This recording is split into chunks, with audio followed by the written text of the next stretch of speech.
Ato tanan mga batang Surigao nun, ang preparedness is shared responsibility. Dili di kung trabaho ng city government alone or ni city around mo. Trabaho ini nato tanan. So kung kamo, kabayo kamo na diyan kamo sa flood prone or landslide prone ng inyong mga bayay, it is your obligation na mag-monitor sa atong mga weather situation. At the same time, it is your obligation na katong makahimo na kamo ng mga go bags ang damdaan sa inyong mga bayay. Na in times of emergency, any time of evacuation, kana nag-go-back dayan. Sa mga estudyante na secondary, especially katong mga estudyante na from other municipalities, ang hilig mga bata ko man is Facebook.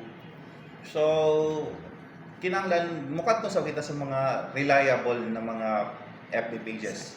Dili na ko sa mga fake news, especially kay Soriawa, kay DXSJ, kay Surigao City, sikat vlogger, Surigao City PIO, Pag-asa DOST. Every now and then, amo na nga itong mga pantanawon. Kay para nga to update, dili ra kita kung updated sa chismis, updated kita sa weather situation. So that will be all.